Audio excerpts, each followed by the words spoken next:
Hey there, Karen here with my buddy, Whiskey Sour. He's my stuffed animal dog I talk about a little bit in every video, although nothing pretty much happens to him. He stays exactly the same. So there's no update really on Whiskey, he's the same. We could envy that, I guess. Not a whole lot changes with him. I long for boredom. I think that would be really amazing, just to be bored. Oh my gosh, I'm so bored today. I'd love to be able to say that. Uh, Probably because I have a list of about 1,000 things I could do if I was super, super bored. But then I wouldn't be bored, right? That's kind of why I'm never bored. I always got something going on. I'm either working on music for myself or for other people, and I'm working on several projects. There's a couple things we got going on right now that are really exciting. One is thepublicrecord.com, where musicians collaborate, and the other is if you go to jamit.com, JEMMIT, spell it there. It's a musician software where we've taken the old tracks of famous songs and broken them down so that you can jam along with them in solo old tracks and stuff, and it's been really fascinating. I've been going through and doing click tracks for them and just organizing files and stuff and listening to some of these amazing old artists, some of their parts on their own. Is just really cool. So and then of course there's the community we have here, and then all the drama that goes on in my life that for some reason I just never get bored. I do have a couple more dolls that I want to make and work on. I'm still working on those as well, and I need to find some more time to do that. But needless to say, I'm pretty much never bored. I'm also glad to say nothing's really bothering me right at the moment. I don't know how accurate or inaccurate that is, but I was reading someone's Facebook page, and they did one of those quizzes that said, "What is bothering you right now?" It's probably inaccurate to say nothing is bothering a person, but overall I feel really good. I'm just really, really busy. So that's where I'm at. But I was reading some of the results, because it wasn't just on his page, it was on a whole bunch of people who were taking this quiz, what's bothering you right now? And I don't know if that just makes us worry more or if it's a good thing, but quizzes or whatever, they're kind of like stats to me. It's like, oh, you phone 1,000 people and therefore, the polls suggest whatever. But I don't have personally, it's not that I don't necessarily take the time to do a quiz, but I'd rather get all philosophical on it and maybe talk about it as a community in hopes that, healing can happen. So that's my approach with quizzes. So I was fascinated by the results and the stats of what is bothering people. And they kind of break it down into 7 parts of the things that tend to bother people. And then they give a percentage. You do your quiz and you get a percentage. So a typical one would look like heartbreak 15%, worry 6%, guilt 4%, sorrow 39%, jealousy 9%, emptiness 8%, nothing 21%. So that's kind of how they broke it down to seven parts. And maybe you're really in tune with the things that are bothering you, and you could give the percentages without even doing a quiz like this. You could just go, worry, 98%, done. That's what's bugging you. And maybe this is the first time that you're thinking about the things that are bothering us even being broken down that way. So maybe you're horrified with how many potential things could be bothering you that you didn't even really think about. So while a quiz isn't deemed professionally accurate, and believe me, I'm not taking it as such, I just find it really intriguing to see everybody's numbers, just every page I would go to and see everybody's numbers. Unfortunately, I think quizzes like this could possibly just keep a person affixed to their problems, but maybe for others it could alert them to the fact that problems are not just one thing in their life. So, I just try to see the good and bad, and I try to take a lesson from everything in life without allowing any one thing or person to be the teacher of the lesson. I would hope that a quiz like this could let someone know that they could systematically maybe go through some of their problems, just even prompt somebody to do that, and just see how each one could be conquered. So I'll give you my thoughts kind of on each part of this, and like I say all the time, no professional over here, just, Karen with her big fat opinion on stuff. But I'm just going to assume, I'm going to go through each of these 7 things let you know my thoughts on them, assuming that each one has kind of equal value, that the averages are equal. Maybe not worry 6%, sorrow 39. Just kind of give it a, what's 100 divided by 7? I don't know. I don't do math. Heartbreak. This one, to me, seems to have the easiest fix.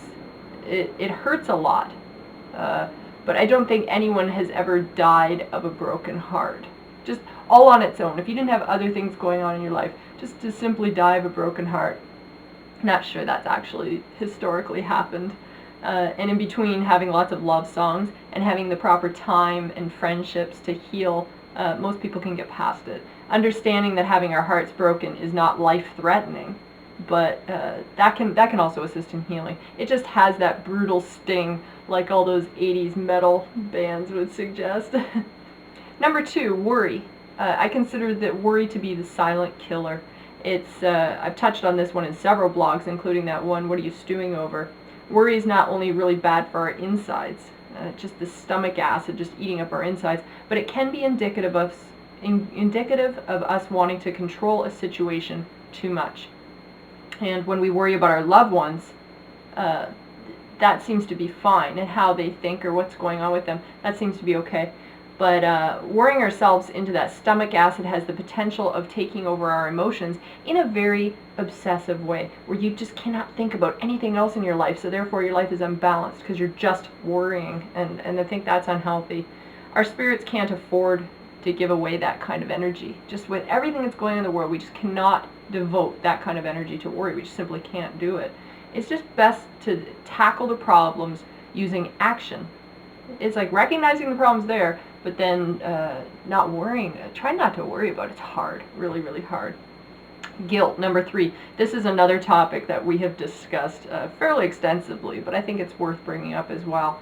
It's enormously hard to ask someone for their forgiveness, but these days more people seem to know how to do that. They seem to know how to go to a person and ask them for their forgiveness. But I think that the hardest part is that we have a bigger problem in trying to forgive ourselves of the things that we've done wrong. And understanding that we can't change the past, but improve ourselves, has been my personal method in healing from guilt. I think it's just zooming out and going, okay, I can't fix the past, but I can work on myself. So so I don't have this issue again. Sorrow. Now the word sorrow, that's defined as sadness, regret, and distress. It's kind of all mixed up into one. So it was almost unfair for this quiz to not break down that word even further. It's kind of a big sorrow. So I'll just view it as sadness. I think that might be what they're going for. I could be wrong. But I'm finding it more often than not that my sadness is an accumulation of all the others, while at the same time it's a side effect of my pain. And sorrow is a very, very tricky thing to deal with and to break down. It's why depression is so tricky. And I couldn't even begin to deal with my sadness unless I tackled all those other areas one by one. Jealousy, number 5. This is like heartbreak. I found a solution to getting over this one. I had to realize that when it came to relationships, if someone has taken my place, if I'm not with that person anymore and a new person is in the relationship in my place, extreme jealousy can come from having that feeling of ownership, like that is still your relationship, or that is still your man or your woman or whatever. And I think that this extreme jealousy can also come from feeling like we have to still control that situation. So I think it kind of all lumps in together. If you see an ex who's really happy in a relationship, it would stand to reason that we should also be happy for them. Jealousy in that instance means you're putting your feelings above their happiness, and it also indicates that we're not seeing the bigger picture, or maybe that our intentions are poorly motivated. Perhaps something better or different is waiting for us. So if we can just get over that kind of jealous hurdle, knowing that we don't have ownership of that person anymore, then and also to recognize that people are not our competitors. This happens in a relationship where we're jealous of the other person, but we're viewing them as a competitor instead of somebody on our team. And so that's just a different perspective. My thoughts anyway.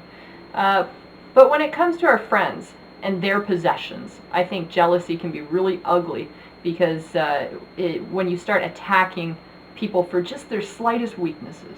And you see this in politics, religion, family, all the things we always talk about.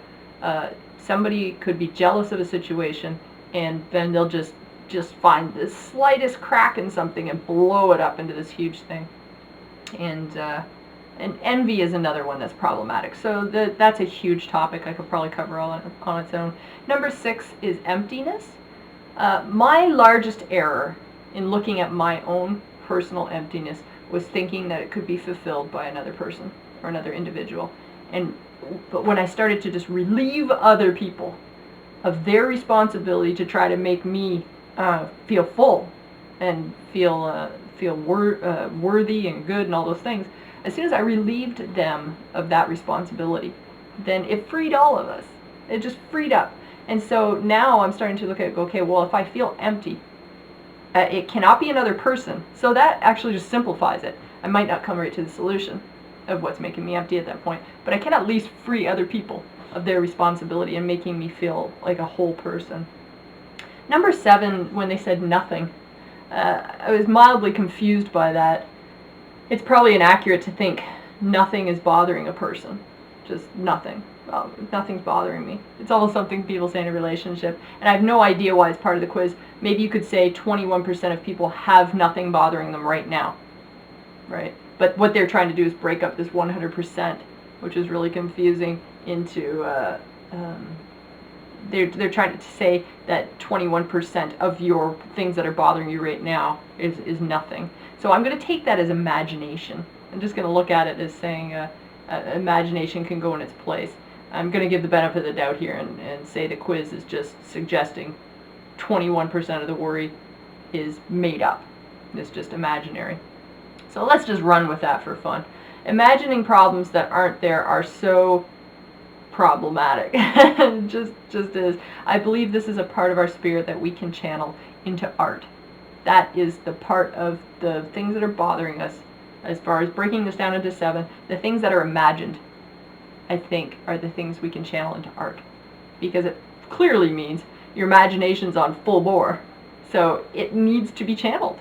If you're imagining problems that aren't there, that's your brain going, oh, okay, yeah, I'm worrying and all those other things and having heartbreak and guilt and all these things that are bothering me. But if there are things that are simply not true, that you are imagining, that could be channeled.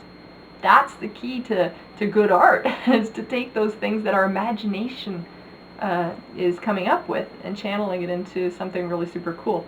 So if it's on full bore, I would suggest go paint, draw, write, work on music, do something creative that you can actually be channeling this energy. That could be your inner child speaking to you. So who knows?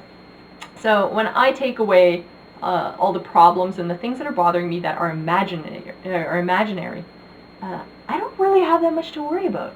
Funny enough, you know, it's amazing how many things in my life that that have bothered me, they aren't even there. They're just unbelievable. I'm just building scenarios and stuff. It's just like women that I talked to when I used to work at the women's shelter used to say this to me a lot, where they would dream up scenarios about when their husband would come home and dream up full conversations that never took place. It's unbelievable how we imagine these scenarios that aren't even there. So remind me just never to take that quiz. And I don't suggest you guys take it either, but I do think it's kind of cool that that it actually causes us to think about the things that bother us and just spread it out a little bit so that we can systematically work on what it is that's bothering us. So if I take that quiz, I'll just worry way too much about my results. I signed off today wondering why full bore couldn't be spelled B-O-A-R, just to make it really fun. And I signed off with a Albert Einstein quote, "No problem can be solved from the same level of consciousness that created it." He's brilliant. Love that guy. So that's what my thoughts were on this quiz today. So hopefully you guys can take the things that are bothering you and break them down a bit more and systematically start pegging them off, starting with the things that are imaginary. Makes for a lot of room.